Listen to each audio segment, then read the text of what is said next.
வணக்கம் மக்களே, welcome to மாஸ்லானி kitchen. இப்போ நம்ம கடையிலலாம் போய் சாட்ஸ்லாம் டொமேட்டோ சாஸ் வாங்கணும் இல்லையா, அது நம்மளே வீட்டில் எப்படின்னு செய்யலாம்னு சொல்கிறேன்.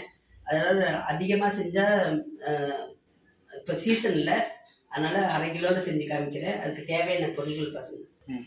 1/2 கிலோ தக்காளி, 100 சர்க்கரை, பட்டை, கிராம்பு, ஏலக்காய் பவுட்ரு, இது மட்டும்தான் இந்த சாஸ். இது மிளகாத்தூள் பச்சையாகவே அரைச்சி மிக்ஸியில் போட்டு இந்த மாதிரி ஃபில்டரில் நல்ல விதையும் இதுவும் இல்லாத ஃபில்டர் பண்ணிக்கணும். ஃபில்டர் பண்ணிவிட்டு அதுக்கப்புறமா நம்ம அடுப்பில் எண்ணெய் இல்லாமலே காய்ச்சணும். எப்பொழுதுமே தக்காளியில் உள்ள இந்த பகுதியை எடுத்துடுங்க, ஏன்னா இதெல்லாம் கிருமிகள் உண்டாக இருக்கும்.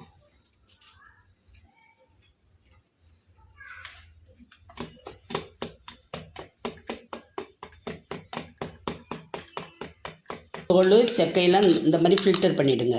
வெறும் தக்காளி தான், தண்ணி ஊற்றாமலே அரைச்சிருக்கேன். தக்காளியில் உள்ள தண்ணி மட்டும்தான் இதில் ஊற்றிட்டேன். எண்ணெயெல்லாம் வேண்டாம்.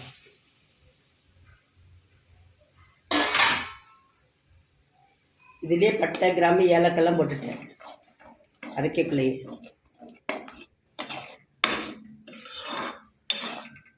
பத்து நிமிஷம் நல்லா தக்காளி சுண்டுட்டோம், அதுக்கப்புறம் மற்றதை சொல்கிறேன். தக்காளி, பட்டை, கிராம்பு, ஏலக்காய் போட்டுக்கோம். இப்போ வந்து வரமிளகாத்தூள் ஒரு 3 ஸ்பூன் போட்டுக்கணும்.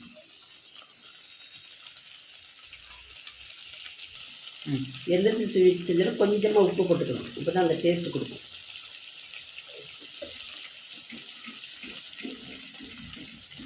இந்த ஸ்டேஜில் சர்க்கரை 100 கிராம் போட்டுக்கலாம்.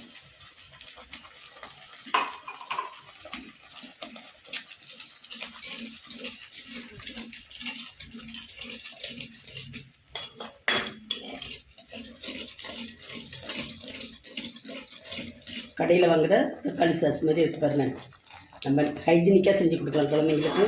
இது பஜ்ஜிக்கு தொட்டுக்கலாம், ப்ரெட்டுக்கு தொட்டுக்கலாம், சப்பாத்தி. நார்த் இண்டியன்ஸ்லாம் இதில் சப்பாத்திக்கு பூரிக்கெலாம் செஞ்சு இதை தான் தொட்டுக்குவாங்க. நார்த் இண்டியன்ஸ் வீட்டு இல்லாத வீடே இருக்காது, இந்த சாஸ் இல்லாத வீடே இருக்காது.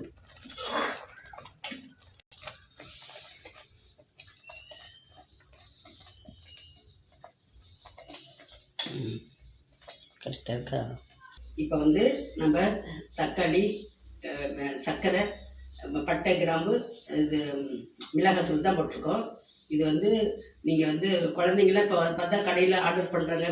உருளைக்கிழங்குல ஃப்ரெஞ்சு ஃப்ரைன் செஞ்சு, அப்புறம் பர்கரு, சாண்ட்விட்சு இதிலெல்லாம் தொட்டு சாப்பிட்றாங்க. அவங்க வந்து கெமிக்கல் கலக்குவாங்க கெடாமல் இருக்கிறதுக்கு. இதில் வெரி ஈஸியான ஒரு சாஸ்னால் இதுதான். இதில் வந்து நார்த் இந்தியாவில் வந்து 5 கிலோலாம் செஞ்சு வச்சுக்குவாங்க ஒரு வருஷத்துக்கு உண்டான தக்காளி சீசனில். அப்போ வந்து அவங்க சப்பாத்தி, பூரி, அவங்களுக்கு மெயினாக இது வேணும். நான் அந்த நாட்டில் இப்போ குஜராத்தில் கற்றுக்கிட்டது தான் உங்களுக்கு சொல்கிறேன். இதேமாதிரியே குழந்தைங்களுக்கு ஹைஜீனிக்காக செஞ்சு கொடுங்க. நன்றி, வணக்கம்.